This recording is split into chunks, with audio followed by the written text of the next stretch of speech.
જે પણ સંસ્કૃતિનો ભાગ છે, આપણે ગાયને માતા ગણીએ છીએ, ભારતીય સંસ્કૃતિનો ભાગ છે, ત્યારે જો ગાય માતા પર કોઈ અત્યાચાર કરશે તો એની પર પણ ગૌવંશ હત્યાના કાયદા અનુસાર સરકાર કડક હાથે કામ કરવાનું. લવ જેહાદની અંદર પણ પોતાની સંસ્કૃતિને તોડી મરોડવામાં આવશે. કોઈ પોતા નામનો ઉપયોગ કરીને અથવા તો પોતાની ઓળખ છુપાવીને અથવા તો ધર્મ પરિવર્તન કરાવી કોઈ સંસ્કૃતિને તોડવા મરોડવા માંગશે તો લવ જેહાદના કાયદાની અંદર પણ એની પર કડક કાર્યવાહી કરવાનું સરકારે મન બનાવ્યું છે અને અમે પણ એ જ દિશાની અંદર પ્રયત્નશીલ રહીશું. હાલમાં જે દશા માતાની આખી સ્થાપના થઈ ગઈ છે તેના વિસર્જન માટેની વડોદરા મહાનગર સેવક સંઘ દ્વારા શું વ્યવસ્થા કરવામાં આવી? એકાદ બે દિવસમાં જ ગુજરાત સરકાર દશામાના વિસર્જન વિશેની ગાઈડલાઈન જાહેર કરવા. જો એકાદ દિવસમાં જાહેર ન કર્યું ત્યારબાદ કોર્પોરેશન પોતે નિર્ણય કરશે. જ્યારે ગુજરાત સરકાર પોતાની જાતે કાયદાનો વિભાગ ગુજરાત સરકારનો છે એ ગાઈડલાઈન જાહેર કરશે તો એ મુજબ સૌએ વર્તવાનું રહેશે. એ આપણા માતા છે અને આપણા માતાને આપણે ઘરમાં સ્થાન આપતા હોઈએ છીએ ત્યારે અને કાયદો જે પ્રમાણે આજે કોરોનાનો સમય ચાલી રહ્યો છે તો એને લઈને જે પણ કાયદો સરકાર અથવા તો જે નિર્ણય જાહેર કરે એ સૌને પાલન કરતા રહેવો જોઈએ. એ જ દિશામાં આજનો અનુરોધ છે. એટલે કહું ને કે એકાદ બે દિવસમાં સરકાર ગાઈડલાઈન જાહેર કરશે. સરકાર જે પ્રમાણે ગાઈડલાઈન જાહેર કરશે એ જ પ્રમાણે સૌએ અનુસરવાનું છે. આ આપણા જ સૌની વાત છે એટલે એ જ પ્રમાણે સૌએ અનુસરવાનું રહેશે.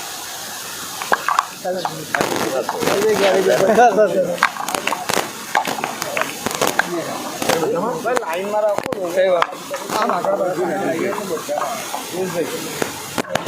પિયુષભાઈ લોકો આવું કરો.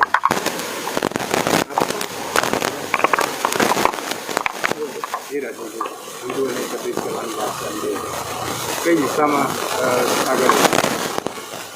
જે તમે જોયું કે જ્યારથી પણ ભારતીય જનતા પાર્ટીનું શાસન આવ્યું છે ત્યારથી ભારતીય જનતા પાર્ટી હંમેશા એ તમે જોયું કે 370ની કલમ હોય, રામ મંદિરનો વિષય હોય, લવ જેહાદની વાત હોય, એ કોઈ પણ વિષય હોય, હિન્દુ હિત की बात करेंगे वही देश पे राज करेगा.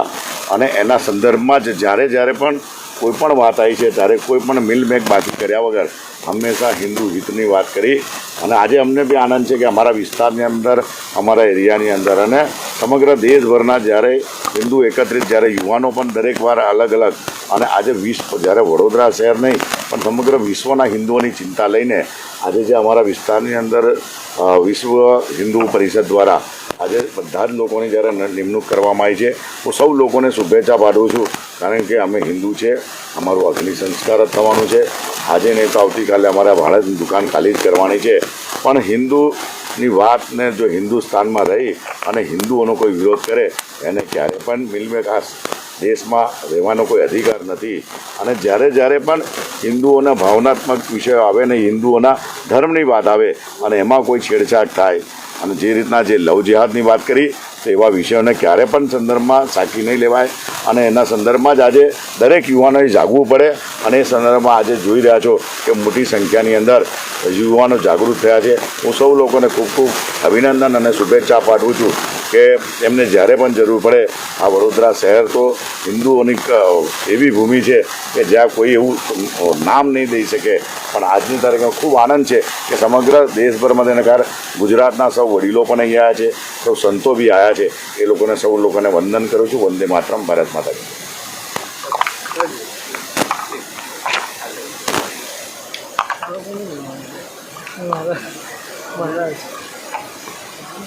ચાલુ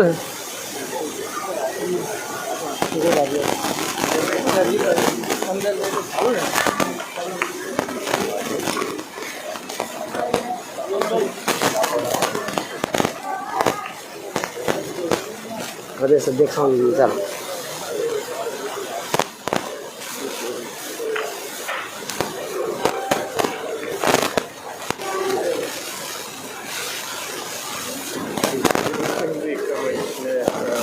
લઘુ अखिल विश्व हिंदू एकता मंच गुजरात प्रदेश संगठन गुजरात ही नहीं पूरे भारत में कार्य कर रहा है। इसका मूल उद्देश्य एक ही है कि हमारे समाज में जो हमारी हिंदू संस्कृति विलुप्त होती जा रही है उस संस्कृति की पुनः स्थापना करना हमारा एक लक्ष्य है।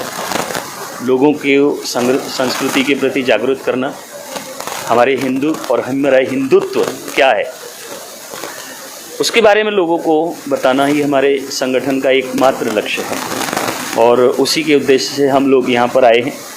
आज वडोदरा ज़िला में एक सम्मान समारोह रखा गया है और उसी सम्मान समारोह के बीच हम लोगों को संस्कृति, हिंदुत्व और हिंदुओं की भावना क्या है उसके बारे में परिचय कराने आए।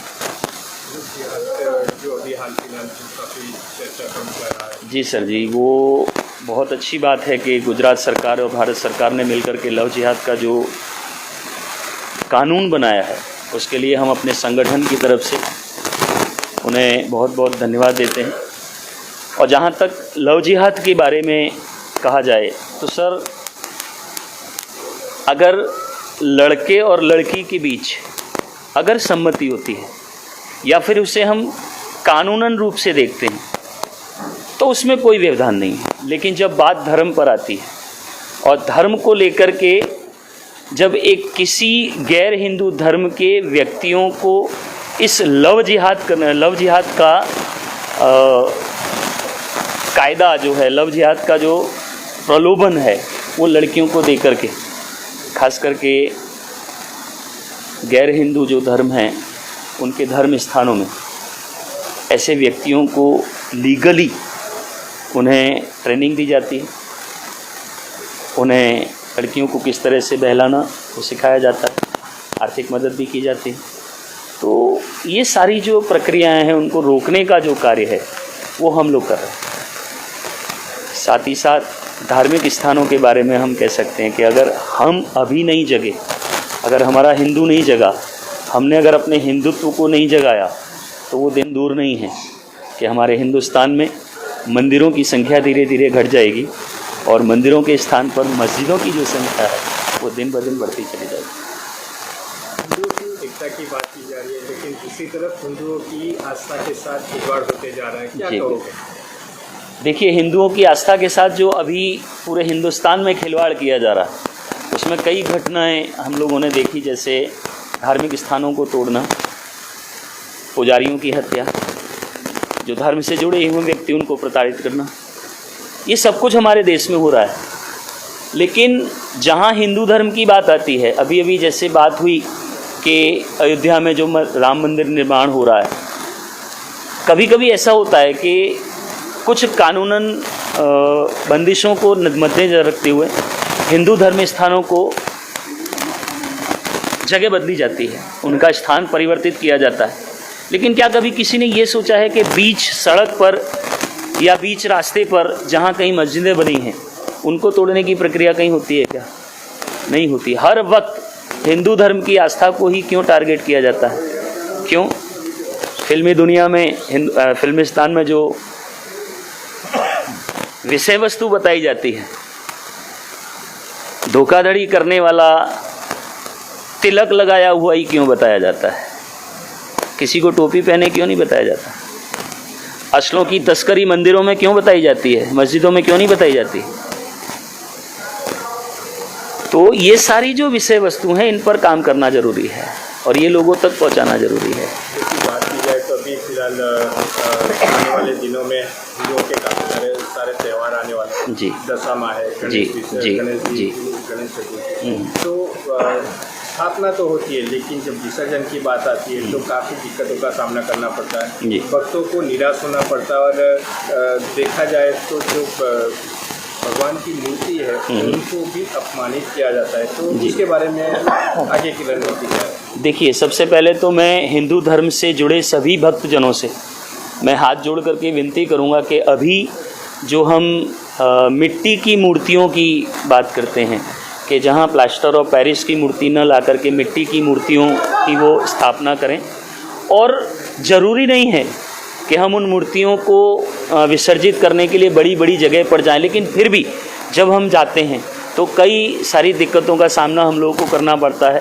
जैसे विसर्जन करने में कई सारे व्यवधान आते हैं। सूरत महानगर पालिका है, वडोदरा नगर पालिका है, अहमदाबाद महानगर पालिका है, वहाँ पर जो भी दिक्कतें आती हैं तो प्रशासन जो है उनकी व्यवस्था तो करता है, लेकिन फिर भी कई ऐसे असामाजिक तत्व हैं जो व्यवधान खड़े करते हैं। ऐसे असामाजिक तत्व जो हैं व्यवधान न खड़ा करें, इसके लिए हमारा संगठन हमेशा तत्पर है। वहाँ के प्रशासन से बात करता है, प्रशासन के जो पदाधिकारी हैं उनसे बात करता है, और इसमें व्यवधान न हो और उसके लिए वो कार्य करें। उनसे हम सलाह मशवरा करके उन्हें दिशा निर्देश देते हैं कि इस दिशा में कोई कार्य करें। पिछले साल भी कोरोना की वजह से जो विसर्जन होने वाला था उसको स्थगित किया गया, और तालाब में महिसागर में और अन्य जगहों पर विसर्जन किया गया। जबकि जो कृत्रिम तालाब में जो विसर्जन किया गया था गणेश जी का, उनको कहीं मणिपुर और ऐसी जगह पे वहाँ पर जहाँ विसर्जन किया गया लेकिन फेंक दिया गया था, जिसको लेके हिंदुओं की आस्थाओं को ठेस पहुँचती है। तो क्या सेवा सदन ये कर सकिए कि जितने भी वडोदरा में तालाब है तो उसको ब्यूटिफिकेशन कर रहे हैं तो वहाँ पर विसर्जन किया जाए कृत्रिम तालाब की जगह पे? देखिए, विसर्जित करने वाली जो बात है सर, उसमें ये काम जो कार्य है वो प्रशासन का है, और प्रशासन जब इस दिशा में कार्य करता है तब हमें बड़ा आनंद होता है। लेकिन कभी कभी कहते हैं कि प्रशासन भी इस कार्य को लेकर के सीरियस नहीं होते। उन्हें ऐसा लगता है कि ठीक है, कोरोना काल में जो उन्होंने निर्णय लिया, नो डाउट उनका जो निर्णय था बड़ा सही था कि लोगों को उस कोरोना बीमारी से बचाने का उनका निर्णय था। लेकिन उस बीमारी को आड़ बना करके जो हमारी आस्था के साथ खिलवाड़ किया गया, कहीं गणेश की मूर्तियाँ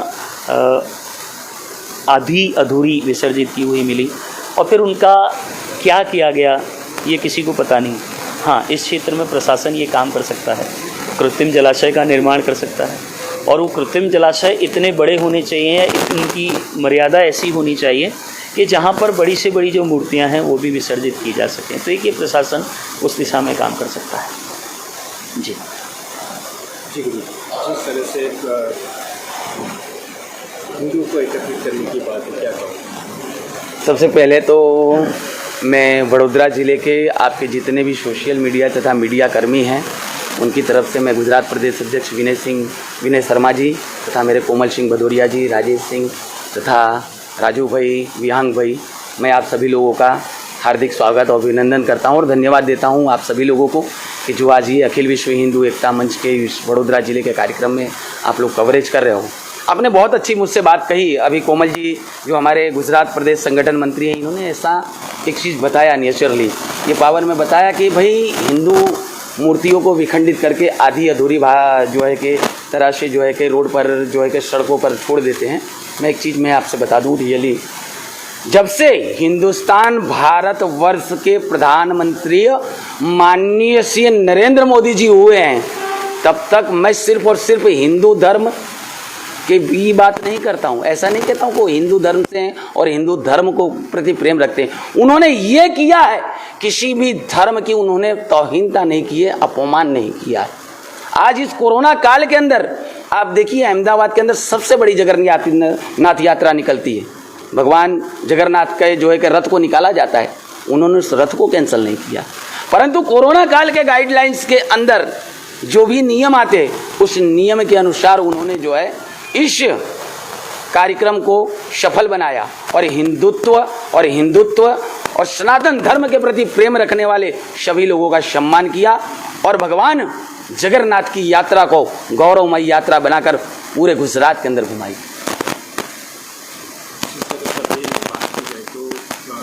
जो भगवान की स्थापना की जाती है और विसर्जन भी उतना ही जरूरी है जी। तो आने वाले दिनों में जो दशामावर गणेश जी की स्थापना होगा जी, तो क्या कहोगे विसर्जन के बाद? मैं ये कहना चाहता हूँ, एक आप देवालय जाकर भी पूजा करते हो, एक आप घर के अंदर भी पूजा करते हो, भगवान एक ही हैं, रूप स्वरूप एक ही है।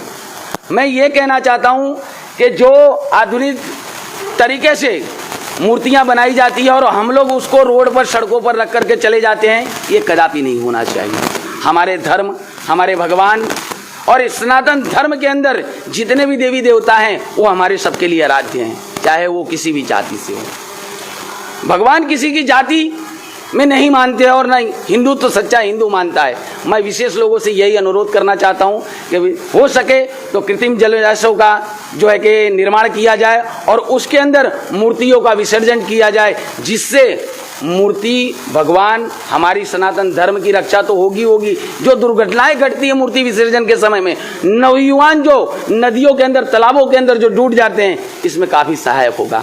मैं आप लोगों के मंच के द्वारा लोगों से ये निवेदन करना चाहता हूं कि हो सके कृत्रिम जलाशय का निर्माण करके हमारे देवी देवताओं का सम्मान कायम रखें। जय श्री राम, जय श्री राम, जय श्री राम, जय जय